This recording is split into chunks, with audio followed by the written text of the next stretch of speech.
Right. Telangana కొత్త సర్కారు 16 పండుగ. మన రేవంత్ రెడ్డి గారి సర్కారు, కాంగ్రెస్ సర్కారు తెలంగాణ రాష్ట్రంలో ఏర్పడి ఇయాలటికి 16 రోజులు మిత్రులారా. అందుకే మనం కొత్త సర్కారుకు 16 పండుగ చేయాల్సినటువంటి అవసరం ఎంతైనా ఉంది. ఇప్పుడు కొత్తగా పెళ్లి చేసుకున్న వాళ్ళకి 16 పండుగ చేస్తారు కదా, గట్లనే ఇప్పుడు మన కొత్త సర్కారుకు కూడా 16 పండుగ చేయాల్సినటువంటి బాధ్యత, అవసరము మన మీద ఉన్నది. సో మరి 16 రోజులల్లో తెలంగాణ సర్కారు రేవంత్ రెడ్డి గారు ఏం చేసిర్రో సమాజం ముందు పెట్టాల్సినటువంటి బాధ్యత మన మీద ఉంది. కొత్త సర్కార్ 16 పండుగ. ఈ 16 రోజుల్లో రేవంత్ ప్రభుత్వం చేసిందేంటి? 3 సార్లు ఢిల్లీకి వెళ్ళి వచ్చిన రేవంత్ రెడ్డి ప్రగతి భవన్ను ప్రజాభవన్గా పేరు మార్పు, ప్రజా దర్బారు ప్రారంభం, తొలి రోజు మినహా కనిపించని సీఎం రేవంత్ రెడ్డి. సచివాలయంలోకి మీడియాకు ఒకరోజు అనుమతి. డిసెంబర్ 9న 2 పావలా గ్యారంటీలు అమలు చేసిర్రు. డిసెంబర్ 12న రైతు బంధు వేస్తామని ప్రకటన చేసిర్రు. కానీ ఇప్పటిదాకా రైతుల ఖాతాల్లో పడని రైతు బంధు పైసలు. ఇక ఆర్టీసీలో మహిళలకు ఉచితంగా బస్సు ప్రయాణం స్టార్ట్ చేసిర్రు. రద్దీతో ఇబ్బందులు పడుతున్నటువంటి ప్రయాణికులు ఇంకా ఈ ఆర్టీసీకి సంబంధించి వచ్చినప్పుడు మాట్లాడుతున్న 2-3 అంశాలు. నా కోసం ట్రాఫిక్ ఆపొద్దు అంటూ సీఎం పిఆర్ స్టంట్లు చేసిండు. ఇక అసెంబ్లీలో శ్వేతపత్రాలు ప్రవేశపెట్టినటువంటి సర్కార్ ధర్నా చౌకుని ప్రారంభించారు.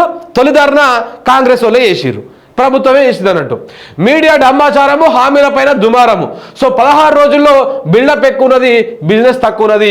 ఏమేమి జరిగింది 16 రోజులు అంటే ఇక్కడ ఉంది కథ చూడండి. 16 రోజుల పండుగ, 16 పండుగ. హిందూ సాంప్రదాయంలో ఓ పెళ్లి తంతు ముగిసింది అని చెప్పడానికి వాడేటువంటి సామెత. ఓ జంటను కలిపి 2 కుటుంబాలు కలిసి నిర్వహించిన తంతుకు బంధుమిత్రులంతా కలిసి ఆశీర్వాదం తెలిపి కార్యక్రమం ముగిసింది అన్న అర్థంతో వాడతారు.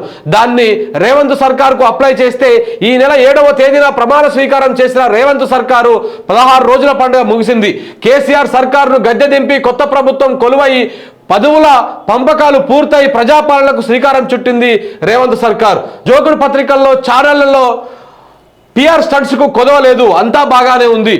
సో కానీ ఇంతకీ జనం ఏమనుకుంటున్నారు? 16 రోజుల పండుగ తర్వాత తెలంగాణ అభిప్రాయం ఏంటి అన్నది తెలుసుకునే ప్రయత్నం చేస్తే రేవంత్ సర్కార్ సాధించింది శూన్యం. ఆకాశమంతా హామీలు ఇచ్చి పాతాళంలో అమలును చేసినటువంటి తీరు జనాన్ని ఉసూరుమనిపించింది. కాంగ్రెస్ ప్రభుత్వం మీద పెట్టుకున్న ఆశలన్నీ వమ్ము చేసింది. దాంతో తొలి 2 వారాల్లోనే తిరుగులేని ప్రజా వ్యతిరేకత వ్యక్తమైంది. సో శ్వేతపత్రం పేరుతో అసెంబ్లీలో చేసిన హడావిడి తిరిగి తమకే రివర్స్ కొట్టింది. 6 గ్యారంటీల అమలు రాహుల్ కేర్కా అన్నట్టు తయారైంది. ఈ 16 రోజుల్లో 3 సార్లు ఢిల్లీకి సీఎం రేవంత్ రెడ్డి ఫ్లైట్ ఎక్కితే డిప్యూటీ సీఎం మరోసారి అస్త్ర ఫ్లైట్ ఎక్కింది, ఇంకా రాగాలే అక్కడనే ఉన్నాడు ఆయన. సో కాబట్టి ఒకసారి ఇది 16 పండుగటువంటి వ్యవహారం. సో రేవంత్ రెడ్డి గారు 16 పండుగ ఎట్లా ఉందంటే ఏమేమి చేసిండయా ఈ 16 రోజులల్లో అంటే మొత్తం పిఆర్ స్టంట్లే మిత్రులారా. ప్రజలకు అక్కడికి వచ్చేదేమో పావులంతా, ఈయన ప్రచారమేమో కొండంతా. ఇంకా మనం స్టార్టింగ్లో మాట్లాడినాం కాబట్టి ఇప్పటిదాకా ఇంకెవరికి పేపర్లకు యాడ్లు ఇవ్వలే. మనం అప్పుడే స్టార్టింగ్లో రాగానే ఈయన వేసినటువంటి పావులా పనికే ఈ యాడ్లేంద్ర నాయన మొత్తం 100 కోట్ల రూపాయల యాడ్లు ఇచ్చుకున్నామని చెప్పేసి ఆ రోజు మనం మాట్లాడినాం కాబట్టి కనీసము ఇక ఇప్పుడు యాడ్ లేకుండా బంద్ పెట్టిండు. లేకపోతే ఇప్పటికే ప్రజాపాలనని ఒకసారి, ఇలా కలెక్టర్తో భేటీ అని ఒకసారి, లేకపోతే ఇంకా రకరకాలుగా ముఖ్యమంత్రి గారు ఇటు పోతున్నారని ఒకసారి ఇట్లా పేపర్లో యాడ్లు ఇచ్చుకొని ఇంకా డంబాచారం చేసుకునేటోడు. ఈ 16 రోజులల్లా 3 సార్లు ఢిల్లీకి పోయి వచ్చిండు. ఈ 16 రోజుల ముఖ్యమంత్రి గారు 3 సార్లు ఢిల్లీకి పోయి వచ్చిండు. సో ప్రగతి భవన్కు ప్రజాభవన్ అని పేరు మార్చిండు. ఆ ప్రజాభవన్ పేరు మార్చి 7 తారీఖు నాడు ప్రమాణ స్వీకారం చేసుకొని 8 తారీఖు నాడు అక్కడ ప్రజా దర్బార్ అని ఒకటి పెట్టిండు. ప్రజా దర్బార్ పెట్టిన రోజు కనపడ్డాడు అక్కడ, ఇప్పటిదాకా కనీసం కనపడలే. ఇప్పుడు జిల్లాలలో కలెక్టర్లు ఉన్నారు, కలెక్టరేట్ ఆఫీసులు ఉన్నాయి, ఇట్లా అందరూ ఉన్నారు. కానీ ఆ ఫిర్యాదులు తీసుకొని అందరినీ హైదరాబాద్కు రమ్మని చెప్పిండు. ఈయన తొలి రోజు తీసుకున్నాడు ఈ పత్రాలు, మీడియాకు ఫోజులు ఇచ్చిండు, వెనకంగా ముంగలంగా వీడియోలు పెట్టుకొని తీపించుకున్నాడు. రకరకాలుగా సోషల్ మీడియాలో ఆయన భజన మండలి ఛానళ్లలో, పేపర్లలో వేసుకున్నాడు. తర్వాత ఇప్పటిదాకా ఒక్కసారి కూడా ప్రజా దర్బార్లో కనపడలేదు. మరి ముఖ్యమంత్రి లేని ప్రజా దర్బార్ ఉంటేంది లేకపోతే హైదరాబాద్లో? గాదానికి ఆదిలాబాద్కి వెళ్ళి ఆయన అక్కడికి వెళ్ళి ఎక్కడికి వెళ్ళో 1000 రూపాయలు ఖర్చు పెట్టుకొని వచ్చి ఈ చలికి ఆయన డిగ్రీ ఏంది 6 డిగ్రీల సెంటిగ్రేడ్ చలికి ఆ హైదరాబాదు ఆ నుంచి పంజాగుట్ట రోడ్ల మీద నిలబడాలి. గట్లనే ఒక ముసలమ్మ వచ్చి తప్పిపోయిందంట, ఫిర్యాదు చేద్దామని వచ్చి. ఇప్పుడు ఆ కుటుంబం మొత్తం వాళ్ళని ఎత్తుకోనిక పడిపోవాలి. ఇప్పుడు ఆదిలాబాద్కి వెళ్ళి రావాలనుకున్న వాళ్ళు ఒకరోజు ముందు రావాలి, ఈడ ఏన్నో బస్ స్టాండ్లను లేకపోతే బంధువుల ఇంటికాన్నో పండుకోవాలి, తెల్లారి గంటల 3 గంటలకే లేవాలి, లేచి మళ్ళీ 4 గంటలకే పోయి లైన్లు కడితే సార్ వారు కూడా కనీసం లేకపోయాడా. మరి ఆఫీసర్లకు ఇచ్చే దానికి హైదరాబాద్ దాకా వచ్చుడెందుకు, గింత కథ ఎందుకు, గింత పిఆర్ ఎందుకు, ఇంత ప్రచారం ఎందుకు, నీ టీవీ ఛానల్లో పెట్టి బాకాలు ఉదించుకోవడం ఎందుకు, దేనికోసం ఇదంతా? అదే జిల్లా కలెక్టర్లకు, అదే జిల్లా స్థాయి అధికారులకు చెప్తే వాళ్ళు అక్కడికే పోతారు కదా, జిల్లా హెడ్ క్వార్టర్కి, అక్కడికే పోయి వాళ్ళకే ఇస్తారు కదా. గా పని చేయకుండా గీ పని ఎందుకు? కేవలం మీడియాలో పడడం కోసం జనాలను ఇబ్బంది పెట్టడం తప్ప ఇంకొకటి ఏముంది? పోనీ ముఖ్యమంత్రి గారు ఉంటున్నారు, స్వయంగా మన బాధ వింటున్నారు అంటే అట్లానే లేదు. ఆ తొలి రోజు కనపడ్డాడు, తర్వాత అసలు దిక్కు దివాన్ లేదు, మంత్రులు లేదు, ఎమ్మెల్యేలు లేరు, మళ్ళీ గదే ఆఫీసర్లు పోతురు తీసుకుంటారు. గదానికి కింద దూరం రావాల్సినటువంటి అవసరం ఉందా అనేది సగటు తెలంగాణ వాది ప్రశ్న. ఇక సచివాలయంలో గిడ ఫస్ట్ రోజు ఏమని చెప్పారు, సచివాలయానికి కిందంగా రూమ్ ఏర్పాటు చేస్తాం, ఇవన్నీ చేస్తామని చెప్పారు. ఇప్పుడు కనీసం దగ్గరికి రానియట్లేదు. సచివాలయంలోకి ఫస్ట్ రోజు మాత్రమే పోయారు అన్నిట్లకి, ఇప్పుడు అంతా బిస్కెట్ అయింది, ఏడికి పోనిస్తలేరు.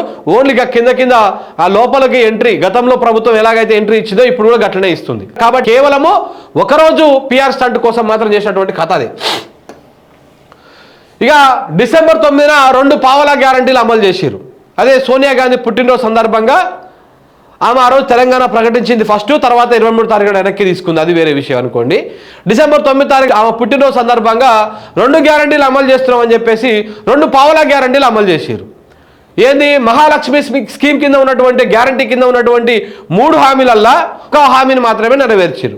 అదేంది, ఈ ఉచితంగా బస్సు ప్రయాణం. మళ్ళీ ఇంకొకటి చేయూత అన్నటువంటి గ్యారంటీ కింద కేవలము ఈ ఆరోగ్యశ్రీని 10 లక్షలకు పెంచారు. వీళ్ళకి తెలియని విషయం ఏంటంటే గత ప్రభుత్వమే 10 లక్షలకు పెంచింది, అది దాంట్లో కొత్తదనం ఏం లేదు. సో కాబట్టి 2 పావలా గ్యారంటీలు అమలు చేసి దాదాపు 100 కోట్ల రూపాయల విలువ చేసేటువంటి యాడ్లను పేపర్లలో టీవీలలో ఇచ్చుకున్నారు. ఇక డిసెంబర్ 12న రైతు బంద్ వేస్తా అని ప్రకటించారు. డిసెంబర్ 9 తారీఖు నేను రాగానే వేస్తా అని చెప్పేసి గతంలో చెప్పిండు. నువ్వు రాగానే ఎందుకు వేస్తలేవు సార్ అని అందరు ప్రశ్నించేసరికి 12 తారీఖు నాడు వేస్తున్నామని ప్రకటించిండు. ఇప్పటిదాకా రైతు బంధు రాలే. వచ్చిందా రైతు బంధు? ఎవరికైనా పడ్డదా? ఎవరికి వాళ్ళే, కేవలం అద్దెకరం లోపల ఉన్న వాళ్ళకు 5 గుంటలు 10 గుంటలు ఉన్న వాళ్ళకి మాత్రమే పడ్డది.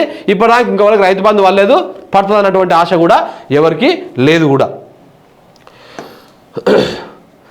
ఆర్టీసీలో మహిళలకు అంటే 12 తారీఖు వేస్తామంటే ఇప్పటిదాకా వాళ్ళే. ఆర్టీసీలో మహిళలకు ఉచిత బస్సు ప్రయాణం, బస్సులో సంఖ్య పెరగక ఫ్రీ అనే వరకు అందరూ వచ్చేక్కుతురు. కానీ టికెట్ పైసలు పెట్టి కొనుక్కున్నటువంటి జెంట్స్ ఏమో నిలబడాల్సి వస్తుంది. కానీ అక్కడ వాళ్ళు ఇబ్బందులు పడుతున్నారు. నా కోసం ట్రాఫిక్ ఆపొద్దు అని చెప్పేసి మన ముఖ్యమంత్రి గారు పిఆర్ స్టంట్స్ చేసిండు. కానీ రోడ్ల మీద చూస్తుంటే నిన్న ఖైరతాబాద్ దగ్గర ఆపిరు, మొన్న జూబ్లీ చెక్ పోస్ట్ దగ్గర ఆపిరు. ముఖ్యమంత్రి పోతుంటే ట్రాఫిక్ ఆపకుండా ఉంటారా? కానీ పేపర్లలో వార్తలు రావడం కోసం పిఆర్ స్టంట్స్ కోసం అది చెప్పారు. ఇక అసెంబ్లీలో శ్వేతపత్రాల గురించి శ్వేతపత్రాలు పెట్టి ఏదో అనుకుంటే అది ఇంకేదో అయిపోయింది. మొత్తానికే నవ్వుల పాలైపోయింది రాష్ట్ర ప్రభుత్వం. తెలంగాణ సమాజాన్ని ఈ దేశం ముందు ఇది మాది మొత్తం అప్పుల పాలయ్యింది అని చెప్పుకుందాం అని పోయి వీళ్ళు, కానీ అందులో కూడా మొత్తం బొక్కలే ఉన్నాయి. 6,71,000 కోట్ల అప్పులు అని చెప్పారు. దాంట్లలో రకరకాల బొక్కలు, రకరకాల కథలు ఉన్నాయి. మొత్తానికి వాస్తవానికి ఈ రాష్ట్రానికి ఉన్నది కేవలం 4,70,000 కోట్లు మాత్రమే. మనకు రావాల్సినటువంటి కేంద్రం నుంచి రావాల్సినటువంటి నిధులు తెచ్చుకుంటే ప్రభుత్వం గ్యారంటీ సంబంధం లేకుండా తెచ్చినటువంటి అప్పులు ఇవన్నీ కలుపుకుంటే గంత అవుతుంది. కానీ వీళ్ళేమో 7 లక్షల కోట్లు అని చెప్పేసి ప్రచారం చేసుకుంటున్నారు. ఇక ధర్నా చౌక్ ప్రారంభించారు. ఆ ధర్నా చౌక్లోనే వీళ్ళే ఫస్టే ధర్నా చేసుకున్నారు నిన్న. సో మీడియా డంబాచారము, హామీలపై దుమారము, ఇంతకు మించి ఇంకొకటి పెద్దగా చెప్పుకోదగ్గటువంటి అంశం అయితే ఇంకొకటి ఏం లేదు మిత్రులారా.